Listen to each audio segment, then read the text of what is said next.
नमस्कार विद्यार्थियों। वेदांत क्लासेज में आप सभी विद्यार्थियों का स्वागत व अभिनंदन। विद्यार्थियों, हम चर्चा कर रहे थे बनास नदी पर और बनास की सहायक नदियां हम पढ़ रहे थे। तो लगभग आज ये क्लास अपनी कंप्लीट हो जाएगी। कोशिश करेंगे इसी क्लास में या फिर नेक्स्ट क्लास में करवा देंगे। तो एक तो आंतरिक प्रवाह की नदियां हम पढ़ रहे थे, कौन सी? और एक अरब प्रवाह, तीन भागों में बांटा हमने इसको, और अरब सागर वाली और एक बंगाल की खाड़ी वाली। ठीक है, ये शुरुआती क्लासों में था। ये कंप्लीट हो चुकी है, ये कंप्लीट हो चुकी है, ये चल रही है। ये जैसे कंप्लीट हो जाएगी तो अपना जो राजस्थान का अपवा तंत्र है, नदी वाला पार्ट है, वो कंप्लीट हो जाएगा। ठीक है ना? तो अब हम वापस आते हैं बनास नदी पर। और जो मैंने पीडीएफ भेजी थी उसमें जैसे ये वगैरह थी ना, इसको आप उतार लेना। ये नहीं, ये भी सर लिखवाएंगे, मैं नहीं लिखवाने वाला हूँ ये। ठीक है ना? कौन सी नदी पढ़ रहे हैं? मुख्य रूप से बनास नदी पढ़ रहे हैं।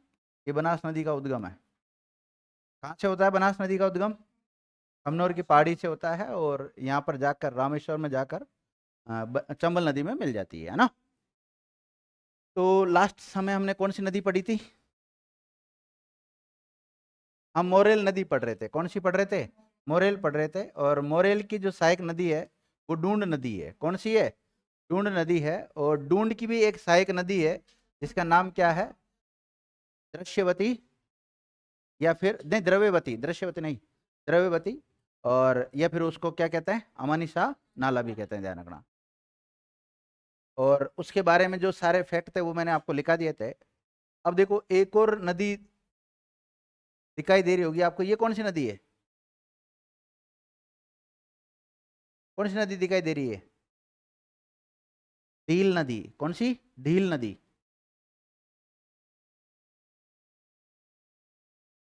ढील। चलो, नहीं दिखा रही तो कोई बात नहीं, आप तो अलग से लिख लो ना। है? ढील नहीं दिख रही आपको? ये हो सकता है फोटो में आगे पीछे होगी होगी। हाँ, ढील नदी लिखो आप। ढील नदी। कौन सी नदी? ढील नदी। अब देखिएगा विद्यार्थियों, ये छोटी मोटी नदियां है, बड़ी बड़ी नदियां तो हो गई लगभग, है ना? ढील नदी।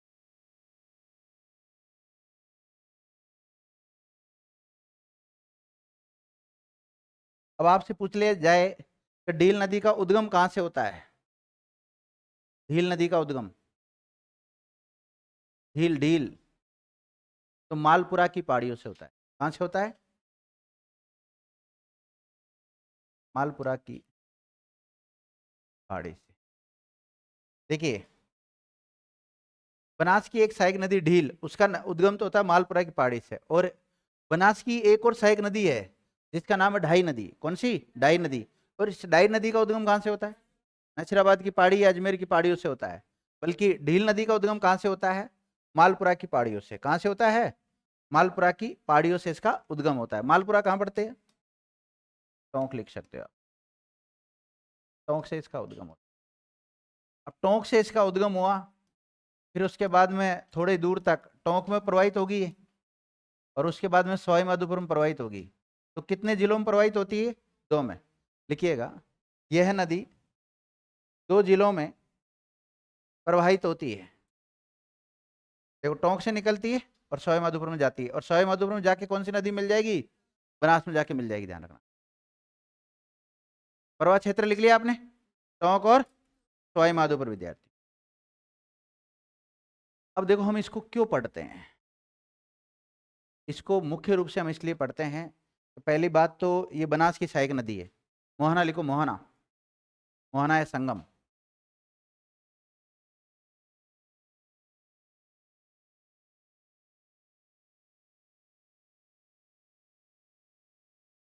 सवाई माधोपुर में बनास नदी में जाके मिल जाती है। बनास नदी में जाकर मिल जाती है। देख लिया? और इसी नदी पर एक सभ्यता विकसित हुई है जिसका नाम है रेड सभ्यता। कौन सी? रेड सभ्यता। देखिएगा, इसी नदी के किनारे रेड सभ्यता विकसित हुई। कौन सी सभ्यता? रेड सभ्यता विकसित हुई। और रेड सभ्यता को ही नगर सभ्यता कहते हैं। क्या कहते हैं? नगर सभ्यता कहते हैं। मैंने आपको लिखाया भी था जब मैं आपको बेड़च नदी पढ़ा रहा था। बेड़च नदी के किनारे चित्तौड़गढ़ में कौन सी सभ्यता है? नगरी सभ्यता है। कौन सभ्यता है? नगरी। और मैंने लिखाया था नगर सभ्यता कहाँ है? तो नगर तो है टोंक में। नगर कहाँ है? टोंक में। और नगरी कहाँ है? चित्तौड़ में है, ध्यान रखना। और जो नगरी है वो कौन सी नदी के किनारे है? बेड़च नदी के किनारे हैं। और बेड़च विकल्प में ना हो तो आयड नदी किनारे, ध्यान। इसी प्रकार जो नगर सभ्यता है ये टोंक में है, कौन सी नदी किनारे? ढील नदी के किनारे। क्या लिखा आप लोगों ने? वापस बोलना। नगर सभ्यता भी कहते हैं। लिखो, इसी रेड सभ्यता को ही भारत का टाटा नगर भी कहते हैं। भारत का टाटा नगर, भारत का टाटा नगर भी कहते हैं। नोट डाल सकते हो आप। नगर सभ्यता ढील नदी पर और नगरी सभ्यता बेड़च नदी पर। नगर सभ्यता कहाँ है? टोंक में। और नगरी सभ्यता कहाँ है? चित्तौड़ में। नदी से भी सुमिलित करवा सकते हैं, लोकेशन भी पूछ सकते हैं और सभ्यता का नाम भी पूछ सकते हैं।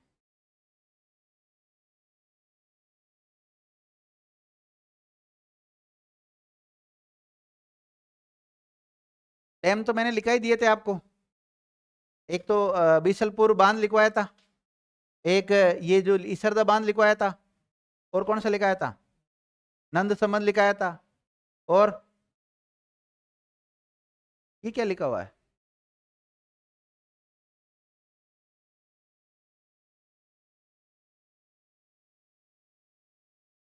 लिख लिया आप लोगों ने? ओके। अब आप लिखें, कौन सी नदी बच गई? देखो, काली सिंध किसकी सहायक नदी है? चंबल की। और काली सील बनास की। और इसी काली सील नदी के किनारे कौन सी माता का मंदिर है? बताओ। करौली में है ना? केवला देवी। केवला देवी, केवला देव तो अभ्यारण्य है भरतपुर में, वो तो।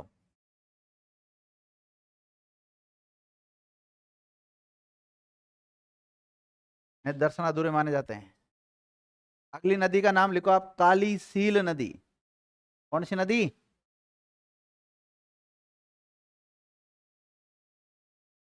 काली सील नदी।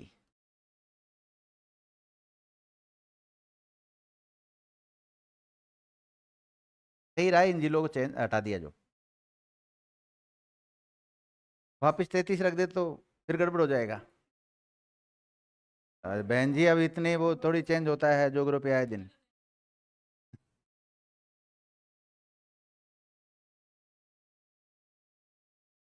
तो फिर इतना कभी बदल रहे हैं, कभी बढ़ा रहे हैं, कभी घटा रहे हैं, इतना करने की जरूरत ही कहाँ? 33 ही रखने तो पहले रख लेते। उद्गम लिखो, सपोट्रा की पहाड़ियों से होता है। कहाँ से होता है? सपोट्रा। सपोट्रा तहसील भी है ना? सपोट्रा की पहाड़ियों से इसका उद्गम होता है। और सपोट्रा खुद ही करौली में है। करौली। देख लिया? देखो, यह नदी 2 जिलों में प्रवाहित होती है। कितनों में? 2 जिलों में प्रवाहित होती है। और 2 जिले कौन कौन से होंगे बताओ? एक तो करौली हो जाएगा और दूसरा सवाई माधोपुर। क्योंकि करौली से आई ना, सुनना मेरी बात, मैप में दिखाता हूँ। करौली ये है और करौली तक तो ये नदी जाती नहीं है, करौली की तरफ से आएगी इधर से, फिर सवाई माधोपुर में खत्म है ये नदी तो लास्ट, क्योंकि वहां चंबल में मिल जाती है और आगे चंबल तो जाएगी, ऐसी बात नहीं है, लेकिन इधर से आके यहाँ पे मिल जाती है, करौली की तरफ से आती है और किस में आके मिलती है? बनास में आके मिल जाती है और लेफ्ट साइड से आके मिलती है। तो लिखो, 2 जिलों में बहती लिख लिया, संगम लिखो।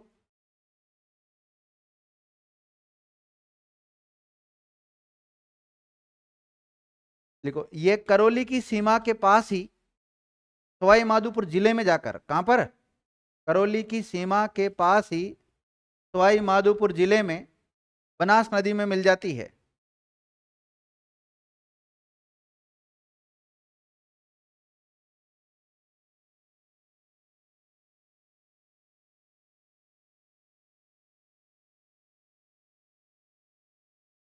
लिखो इस नदी के किनारे ही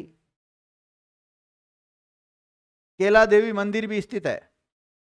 कौन सा मंदिर? केला देवी मंदिर भी स्थित है।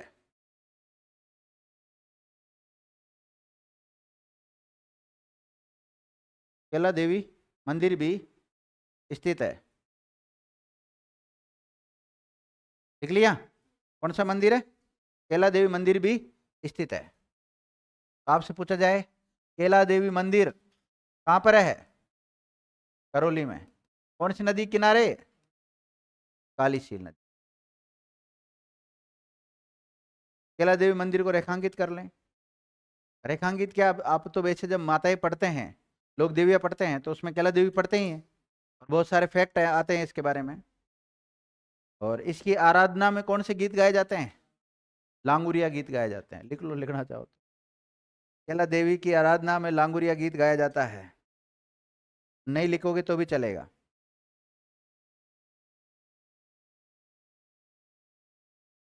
बनास में बाएं तट से मिलने वाली अंतिम सहायक नदी है। देखो बनास में बाएं तट से मिलने वाली अंतिम सहायक नदी है कौन सी? कालीशील। ठीक है, तो मेरी तरफ से ये जो बंगाल की खाड़ी पर्वत तंत्र था, ये क्या हो गया? समाप्त हो गया। अरब सागर पर्वत तंत्र मैंने कंप्लीट कर ही दिया था। उसके अलावा आंतरिक पर्वत तंत्र हमने पढ़ लिया था। अब आप ये देख सकते हैं कि एक चार्ट बनाना है आपको, और इस चार्ट को घर बना लेना, जगह छोड़ सकते हो आप। ऐसे लिखो, अन्य महत्वपूर्ण जानकारी, हेडिंग डालो, अन्य महत्वपूर्ण जानकारी। और वो तो सही, अन्य महत्वपूर्ण जानकारी लिख लिया। अन्य महत्वपूर्ण जानकारी में एक तो ये चार्ट बना लेना आप। चार्ट ऐसे बनाना है कि पहले क्रम संख्या लिखनी है, फिर नदी बेसिन क्षेत्र लिखना है, मतलब नदी बेसिन का नाम लिखना है, फिर जल ग्रहण क्षेत्र, और फिर कुल जल ग्रहण क्षेत्र का कितना परसेंटेज इस नदी का हिस्सा है उसमें। जैसे बनास नदी देखें तो 46,570 इसका जल ग्रहण क्षेत्र है, वर्ग किलोमीटर में है। ये किस में है?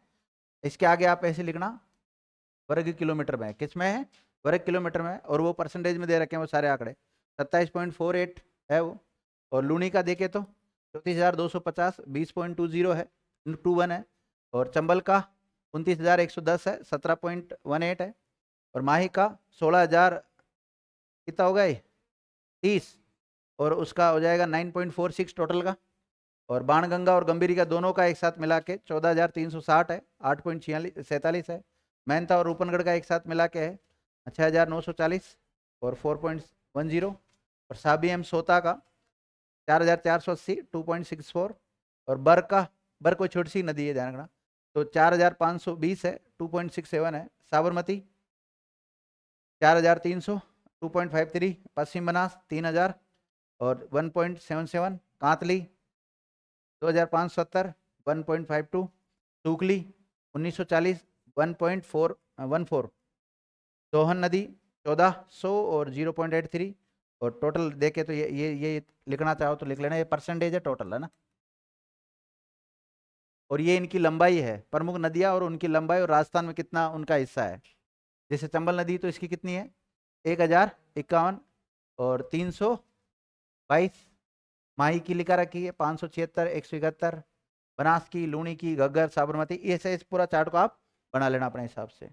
और किसी भी आंकड़े में किसी प्रकार की कोई दिक्कत हो तो आप पूछ लेना वापस, ठीक है ना। पहली बात तो ये तो हो गया मुख्य मुख्य आंकड़ों की बात।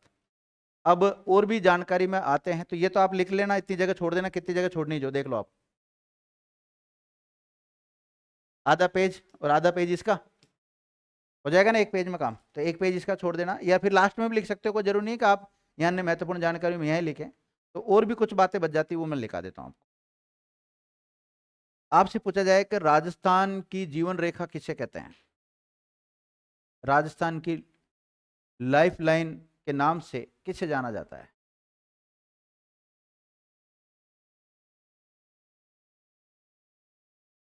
और मेरी बात सुनो, वही बातें मैं आपको लिखाऊंगा जो पहले मैं इन पेज में आपको लिखा चुका हूं, कुछ बातें तो रिपीट होगी, तो अगर आप चाहें तो उनको मत लिखना, और जो आपको लगे कि एक्स्ट्रा फैक्ट है ये तो वो लिख लेना। अब मुझे बताओ राजस्थान की जीवन रेखा किसे कहते हैं ना, इंदिरा गांधी नहर को कहते हैं। किसको कहते हैं, लिखो, राजस्थान की जीवन रेखा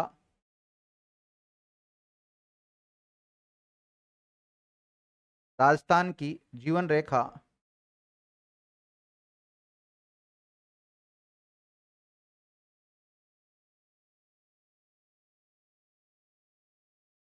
किसे कहते हैं, इंदिरा गांधी नहर को कहते हैं, इंदिरा गांधी नहर परियोजना पूरा लिख लेना, IGNP किसको कहते हैं, राजस्थान की जीवन रेखा किसे कहते हैं।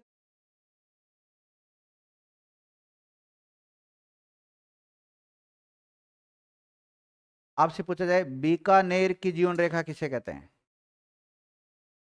क्या?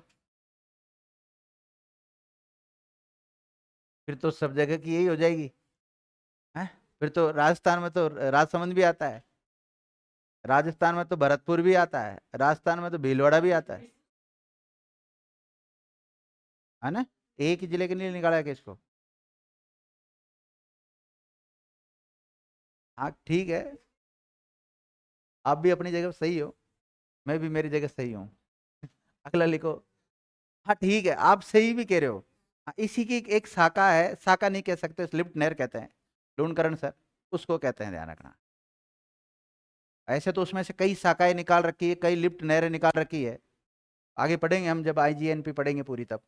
क्या लिखा आप लोगों ने बताओ पहले तो, लूणकरण सर लिफ्ट नहर को कहते हैं, को कहते हैं लूणकरण सर लिफ्ट नहर को बोलते।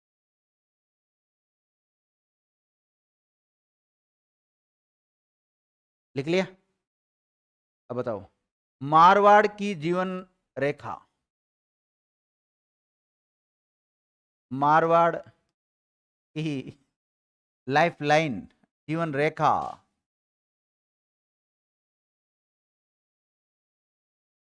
किसे कहते हैं बताओ, लूनी नदी को कहते हैं, लिख लो, लूनी नदी। अभी थोड़ी देर पहले बताया था मैंने आपको, भीलवाड़ा की लाइफ लाइन किसे कहते हैं। हाँ बताओ, ये कंडीशन है, इतना याद रहता है, बताओ किसको याद है, आज लिखाया था ना मैंने, भीलवाड़ा की लाइफ लाइन किसको कहते हैं, कोठारी नदी में देखो। हाँ तो फिर किसको कहते हैं, मेजा बांध कहते हैं, तो लिखो भीलवाड़ा की जीवन रेखा। लिखना कोई जरूरी नहीं है पर याद होना चाहिए भाई, या तो जो चीज आपको याद है उसको मत लिखो, लेकिन जो याद नहीं है उसको तो लिखो कम से कम, भीलवाड़ा की जीवन रेखा, भीलवाड़ा की जीवन रेखा कौन सी है, मेजा बांध को कहते हैं। और मेजा बांध कौन सी नदी पर है, कोठारी नदी पर है। और कोठारी नदी को क्यों पढ़ते हैं हम, क्योंकि ये बनास की सहायक नदी है इसलिए, बनास की सहायक नदी है इसलिए, समझ गए। इसी प्रकार राजसमंद, राज संबंध की जीवन रेखा किसे कहते हैं? नंद संबंध बांध को कहते हैं। नंद संबंध बांध है कहां पर? नंद संबंध बांध है कहाँ है?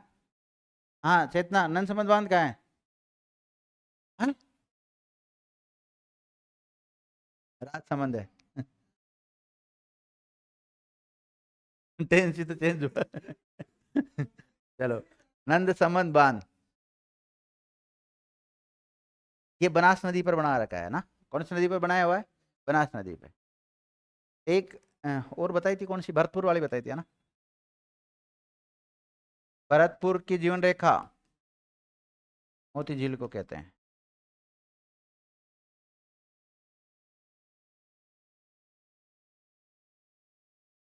लिख लिया?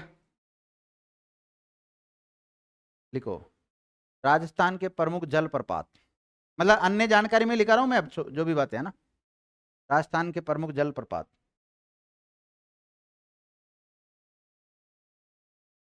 राजस्थान के प्रमुख जलप्रपात, जिससे पूछूंगा वो भी बताएगा।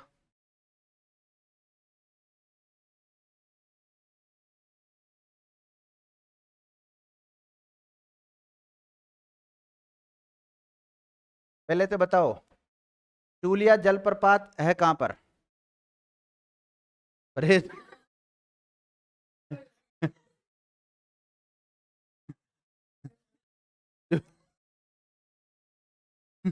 चूलिया जलप्रपात। दिल्ली को भैंसरोडगढ़।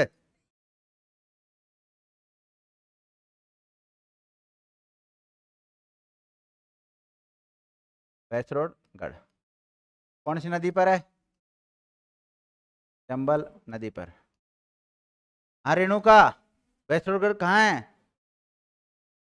इसके चक्कर में मत पड़े, भिलवाड़ा में है। चित्तौड़गढ़ में। कहाँ पर है? चित्तौड़गढ़ में है। कौन सी नदी पर है? चंबल नदी पर है। हाइट कितनी है इसकी? 18 मीटर है इसकी हाइट। लिख लिया? लिखो, भीमताल जलप्रपात,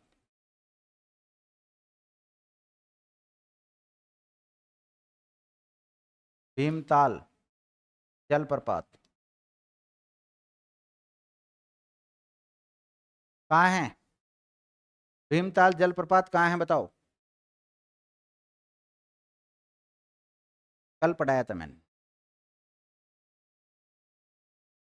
मुझे जिला बता दो चलो। बूंदी में। कहाँ पर है? बूंदी में। कौन सी नदी पर? मांगली नदी पर।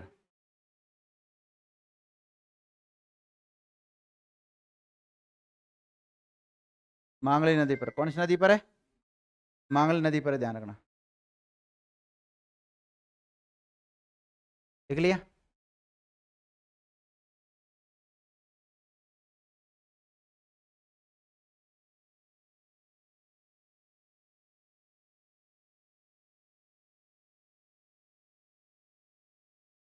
मैनाल जलप्रपात, मैनाल जलप्रपात कौन सी नदी पर है? मैनाल नदी पर है। मैनाल नदी पर। हाँ चेतना, मैनाल किसकी सहायक नदी है? हैं? बनास की सहायक नदी है। ठीक है। और कहाँ है ये मैनाल जलप्रपात? भीलवाड़ा। कहाँ पर है? भीलवाड़ा में है भाई। क्या विद्यार्थी हो, पढ़ाना नहीं पढ़ाना बराबर कर दिया आप लोगों ने तो। तुम ये बताओ, मैंने जब आपको मैनाल नदी ये पढ़ाई है उस समय ये लिखा है कि नहीं लिखा है? इधर उधर कैसे हो गया? मैंने तो बहुत समय दिया आपको। ये थोड़ी एक दिन में पूरी नदियाँ थोड़ी पढ़ाई मैंने आपको। इसका मतलब ये है कि आप रिवीजन नहीं करते हो घर जाके, बिल्कुल भी कतई भी रिवीजन नहीं करते। अगर घर जाके आप रिवीजन करते हैं ना, मैं गारंटी ले रहा हूं आपका कंसेप्ट क्लियर रहता। लिखो, चलो अभी देखते हैं।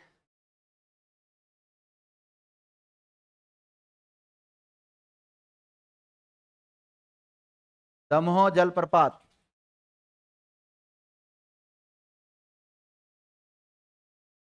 दमोह जलप्रपात बताओ कहाँ है? दमोह जलप्रपात, हाँ बहन जी कहाँ है? भीलवाड़ा, वेरी गुड, गजब। राजसमंद और धौलपुर में है। कहाँ पर है दमोह जलप्रपात? धौलपुर है। दमोह जलप्रपात कहाँ है? धौलपुर में, ध्यान रखना। और धौलपुर में भी बाड़ी क्षेत्र में है। धौलपुर का कौन सा क्षेत्र? बाड़ी क्षेत्र। बाड़ी है ना धौलपुर में। कौन सी नदी पर है? चंबल नदी पर।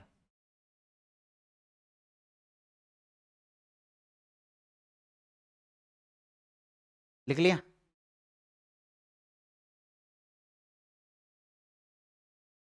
मुझे लग रहा है तुमको डोज हेवी दे दिया दिखता है। कल से तुम्हारी क्लास चेंज करनी पड़ेगी। सर पढ़ाते हैं ज्योग्राफी, उधर भेजना पड़ेगा तुम्हारे को। तीर जलप्रपात, कौन सा? तीर जलप्रपात, तीर जलप्रपात, ये कहाँ भाई? कहाँ है? भरतपुर, भरतपुर सही है, भरतपुर। कौन सी नदी पर? कुकुंद नदी पर। कौन सी नदी पर है? कुकुंद या कुकंद नदी पर। अब देखो आपने क्या शानदार नोट्स बनाए हैं, अगर बनाए होंगे ढंग से तो। बनाए तो फिर इसको एक एक को बिल्कुल हाईलाइटर से कर करके ऐसे पढ़ना, रिवीजन करना बार बार। हर फैक्ट आपको याद रहेगा। भाई मैंने जो लिखाया वही तो पूछ रहा हूं मैं आपसे, फिर क्या दिक्कत है? और यही ऑब्जेक्टिव टाइप में क्वेश्चन मिलेंगे, और ऐसे ही आपको एग्जाम में मिलने वाले हैं। फिर आप ढंग से नोट्स भी नहीं बना रहे हो, ढंग से पढ़ भी नहीं रहे हो। चलो कोई बात नहीं, अगले उसमें देखेंगे। अगले टॉपिक में मैं भी सॉर्ट करता हूँ की बार। तो पढ़ते नहीं हो आप लोग, फिर क्या मतलब है? मैं तो सोच रहा हूँ चलो बच्चों को ज़्यादा से ज़्यादा कंटेंट दे, मुझे क्या पता उसका गलत इफेक्ट पड़ रहा है। अगला लिखो।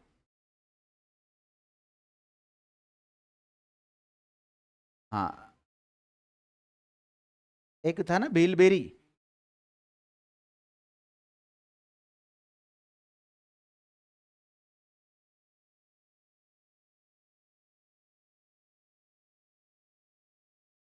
भीलबेरी जलप्रपात कहाँ पर है? पाली में। और कौन सी नदी पर? बांडी नदी पर। फिर ये बांडी वही है, किसकी सहायक नदी है? लूणी की सहायक नदी है, ध्यान रखना। भीलबेरी जलप्रपात पाली में। भीलबेरी जलप्रपात कहाँ है? पाली में।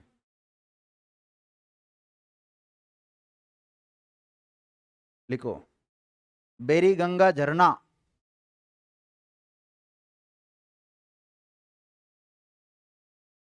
बेरी गंगा झरना जैसा ही तो होता है जलप्रपात भी, झरना। यह है यहाँ से एक नदी कौन सी नदी निकलती है? बेरी गंगा नदी। बेरी गंगा नदी पर है। और कहाँ पर है? मंडोर में। मंडोर कहाँ है? जोधपुर में।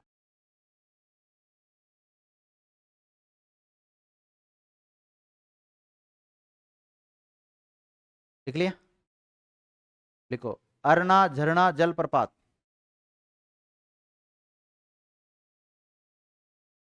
अरना झरना जलप्रपात। बरसात के दिनों में पानी आता है इसमें, बाकी सामान्यतः है, सूखा रहता है। कैसा झरना है? अरना झरना जलप्रपात। ऐसे तो छोटे छोटे झरने हमारे स्वयं में पता नहीं कितने कितने निकलते हैं।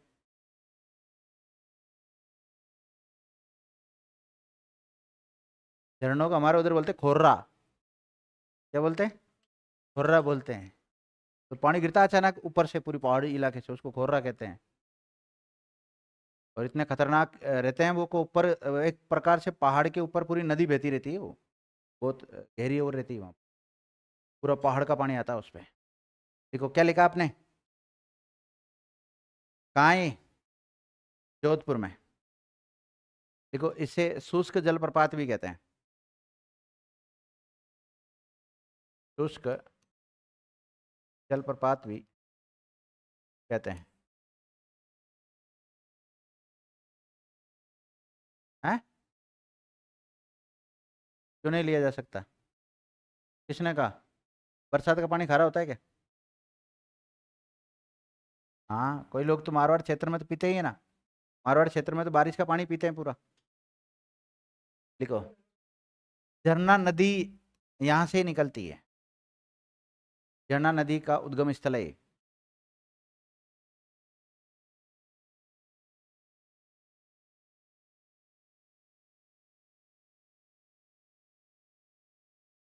लिखो, राजस्थान के प्रमुख त्रिवेणी संगम। राजस्थान के प्रमुख त्रिवेणी संगम। राजस्थान के प्रमुख त्रिवेणी संगम।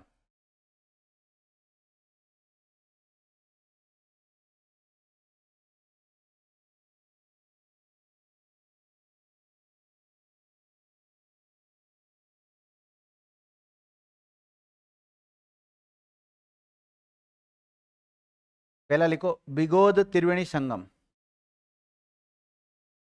कौन सा?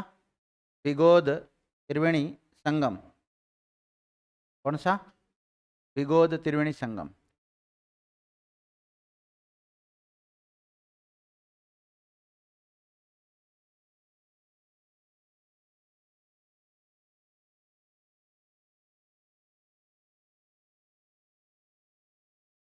अब बताओ, बिगोद लोकेशन कहाँ है इसकी? मांडलगढ़ भीलवाड़ा में है। अब त्रिवेणी संगम में तो तीन नदी आकर मिलेगी, तो तीन नदी कौन कौन सी है?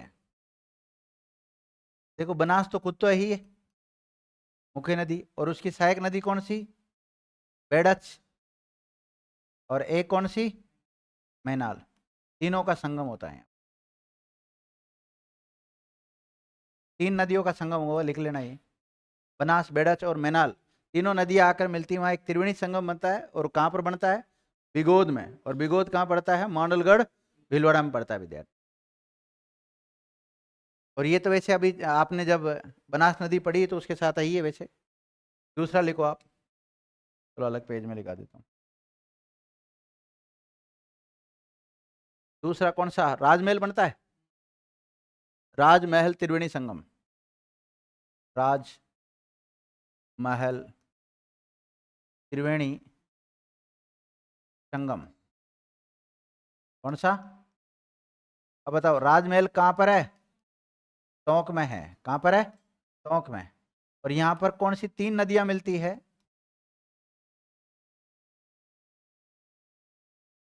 तीन नदियों के नाम लिख लो आप, कौन कौन सी तीन नदियां हैं? एक तो बनास, एक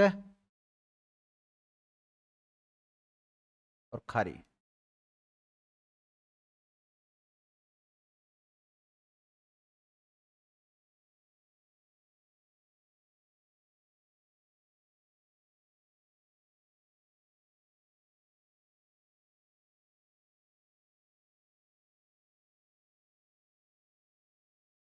लिख लिया? तीसरा लिखो, देवधाम जोधपुरिया। देवधाम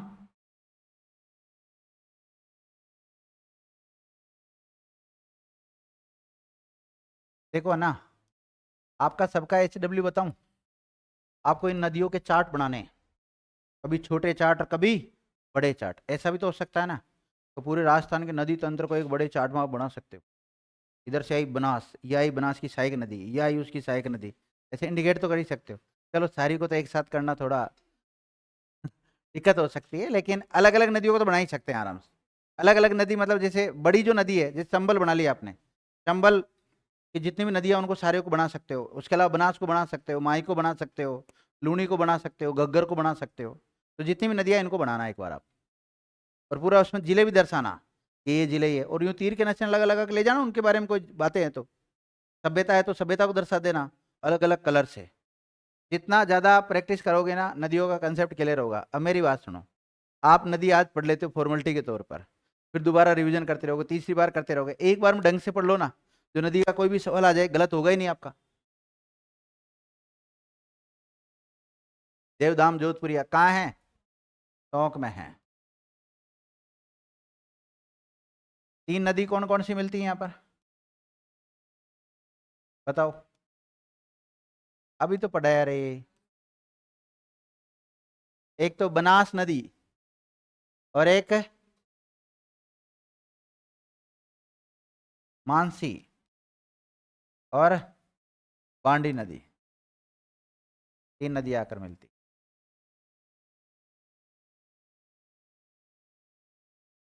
देख लिया?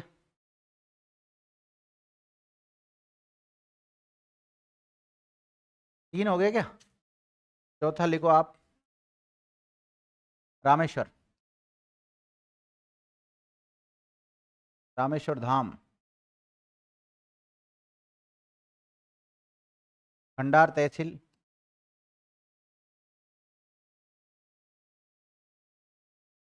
जिला सवाई माधोपुर। नदी, मेन नदी चंबल है, ध्यान रखना। मेन कौन सी है? चंबल। और चंबल की सहायक नदी कौन सी है? बनास नदी मिलती है। और एक राइट साइड से आके और मिलेगी सीप।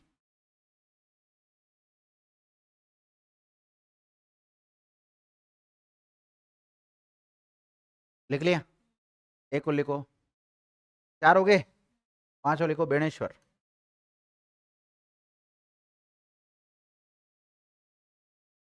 बेणेश्वर धाम। और बेणेश्वर धाम में नहीं, बेणेश्वर त्रिवेणी संगम बोलेंगे इसको, है ना? त्रिवेणी संगम। और ये कहां पर है? डूंगरपुर में विद्यार्थियों। और यहाँ पे कौन सी नदियां मिलती है?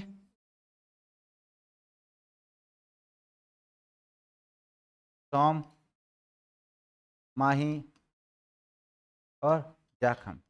और बाकी वास्तविकता मैंने बताई दी, क्या वास्तविकता है इनकी, है ना?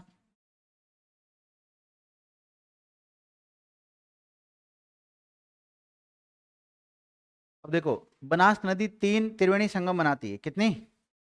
लेकिन इसका संबंध चार त्रिवेणी संगम से है। नोट डाल के लिख लो, बनास नदी पर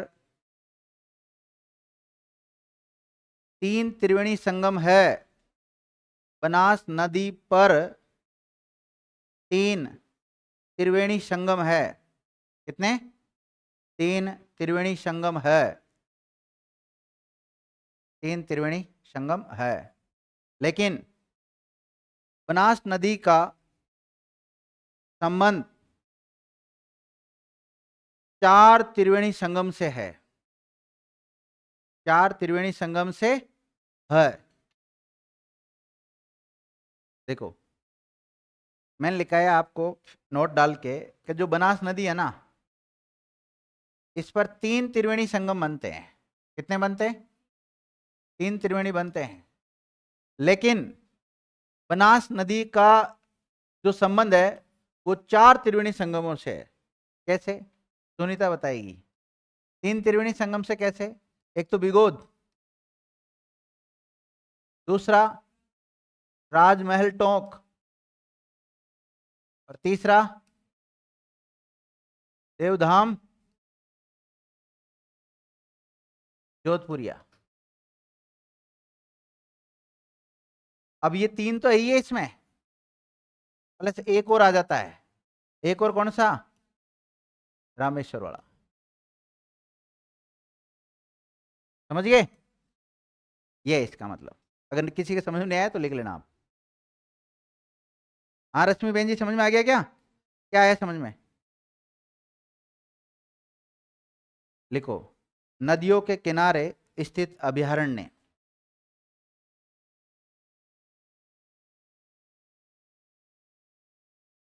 नदियों के किनारे स्थित अभयारण्य।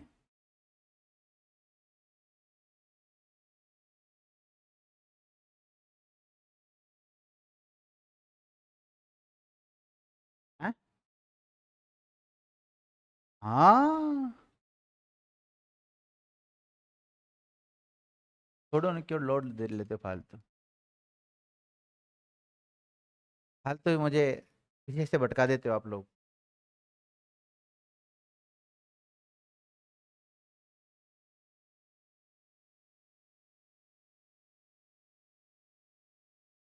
अपना रे क्या होता ही है, अभेदन अरण्य होता है।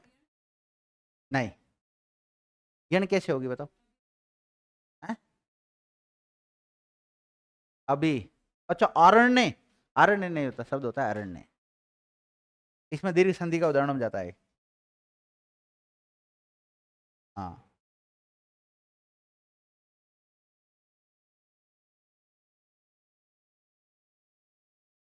क्या लिखा आप लोगों ने?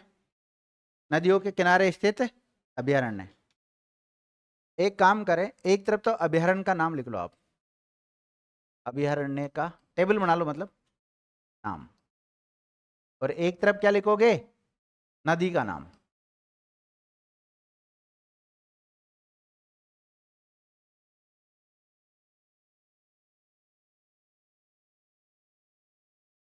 लिख लिया?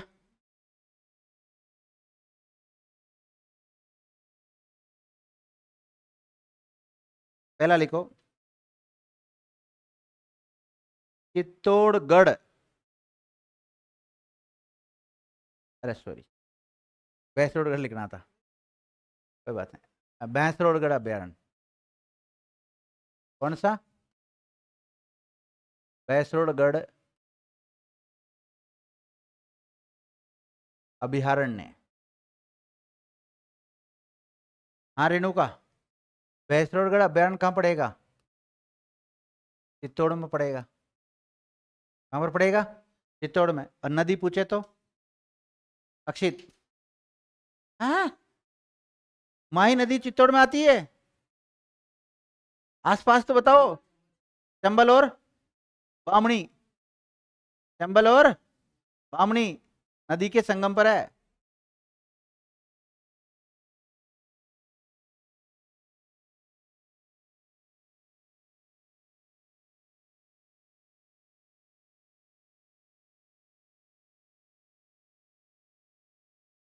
लिखो, चंबल व बामणी। बामणी की जगह ब्राह्मणी भी मिल सकता है आपको ना। देखो मेरी बात सुनो, पेड़च और गंभीरी, वहां तो चित्तौड़गढ़ दुर्ग है। और बामणी और चंबल नदी के संगम पर भैंसरोडगढ़ दुर्ग बना हुआ है। और वहां पर ही अभ्यारण्य है, उसका नाम क्या है? भैंसरोडगढ़ अभ्यारण्य, चित्तौड़गढ़ में स्थित है, ध्यान रखना।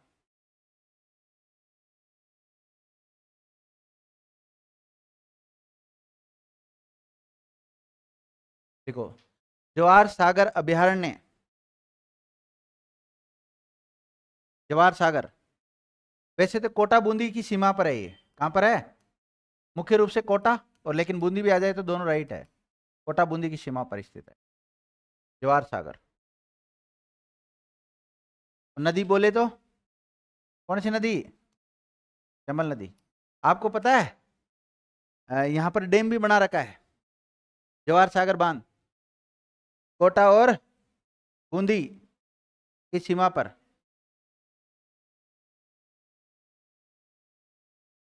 लिख लिए जवार सागर?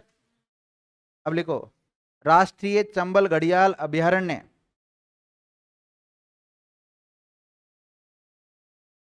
राष्ट्रीय चंबल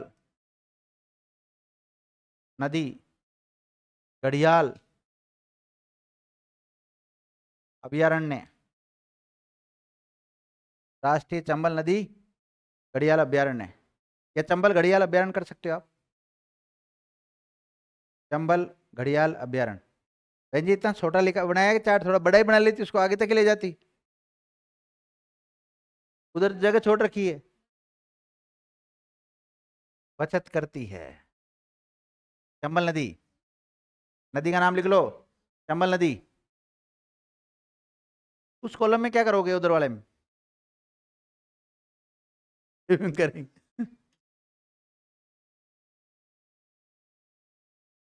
अच्छा अच्छा, ऐसा होता है क्या? अच्छा, पेंसिल से खींची होगी, ठीक है। कितने हो गए? बातें नहीं करने का। 3 हो गए, चौथा लिखो। मुकंदरा हिल्स या दर्रा अभ्यारण्य, मुकंदरा हिल्स या दर्रा अभ्यारण्य।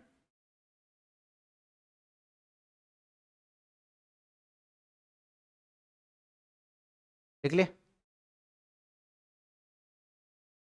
है? 3 है, तीनों में एमपी, राजस्थान और यूपी। जहाँ चंबल नदी बहती है उसके 1 किलोमीटर एरिया में विकसित कर रखा है उसको, इधर से भी चंबल नदी जा रही उधर। मुकंदरा हिल्स अभ्यारण्य, या इसको दर्रा अभ्यारण्य भी कहते हैं। क्या कहते हैं? कहाँ है ये? अगर एक जिला पूछे तो कोटा, और 2 पूछ ले तो कोटा झालावाड़, कोटा झालावाड़। और नदियां पूछे तो काली सिंधु और आहू नदी के संगम पर। कहाँ पर है? काली सिंध और आहू नदियों के संगम पर है। आपसे पूछा जाए कि मुकंदरा हिल्स अभ्यारण्य, या इसको हम दर्रा अभ्यारण्य भी कहते हैं, क्या कहते हैं? दर्रा अभ्यारण्य भी, ये कौन सी 2 नदियों के संगम पर बना हुआ है? काली सिंध और आहू नदियों पर। और ध्यान देना ऑफलाइन वाले बच्चे, आपका अगर कोई पॉइंट छूट भी जाता है तो ये क्लास आपको मिलेगी ऐप पर, यूट्यूब पर, जहाँ पर भी अपने जो सोशल मीडिया प्लेटफॉर्म है उन पर, तो आप वहाँ से देख लें उस समय। अगर आपके नोट्सों में कुछ त्रुटि रह जाती है तो उस समय जब रजिस्टर को भी साथ में रखें, बल्कि आपको ज़्यादा फायदा है, क्योंकि आपको तो यहाँ लिखाया गया है। बाई चांस कोई क्लास छूट भी जाती है, कोई कंटेंट नहीं लिखते हो आप, तो उस समय ऐड कर लें आप इसको। इस क्लास को आप हजारों बार देख सकते हैं, यही तो फायदा है इसका। जैसे हो सकता है मैंने मुकुंदरा हिल्स बोल दिया और फिर कोई बच्चे ने लिखा और नहीं लिखा और आगे बढ़ गया मैं किसी कारणवश, तो आप उसको बार बार पीछे करके देख सकते हो गया मुकुंदरा हिल्स। अगला लिखो, 5वां, शेरगढ़ अभ्यारण्य। शेरगढ़,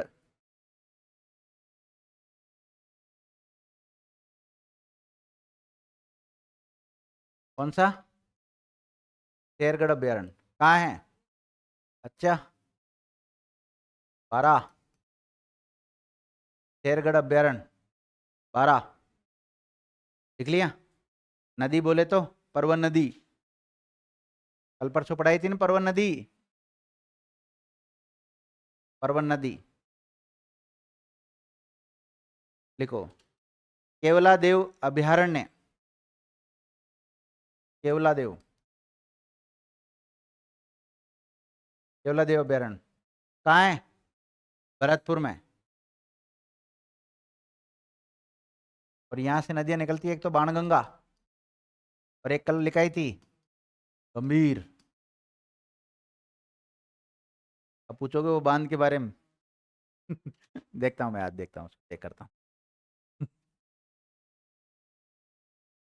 मुझे पता था गंभीर नाम बोलते ही, आज टाइम नहीं मिला, नहीं तो देख के आता। लिखो, फुलवारी की नाल, फुलवारी की नाल अभ्यारण्य, फुलवारी की नाल अभ्यारण्य कहाँ पड़ता है? फुलवारी की नाल अभ्यारण्य उदयपुर। कहाँ है? उदयपुर। कौन सी नदियाँ गुजरती है इसमें से होकर? सोम, मानसी और वाकल। सोम, मानसी और वाकल नदियाँ इसी अभ्यारण्य से होकर गुजरती है।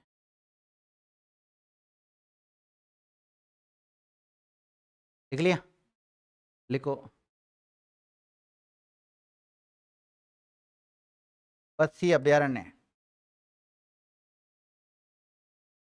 पस्सी अभ्यारण्य। पस्सी अभ्यारण्य कहाँ है? चित्तौड़गढ़। और यहाँ ब्राह्मणी, ब्राह्मणी और औराई नदी निकलती है यहाँ से। कौन सी? संगम नहीं है? औराई नदी और ब्राह्मणी नदी या ब्राह्मणी नदी निकलती है।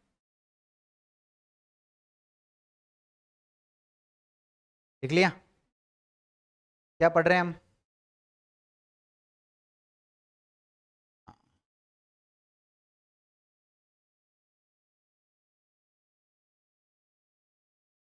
लिख लिया? चलो, अब ज़्यादा बड़ी रिस्क नहीं लेते हैं, बाकी हम जो भी चर्चा करेंगे वो नेक्स्ट क्लास में चर्चा करेंगे, है ना। अभी ये अन्य महत्वपूर्ण जानकारी कंप्लीट नहीं हुई है, अगली क्लास में कंप्लीट करवा दूंगा। धन्यवाद।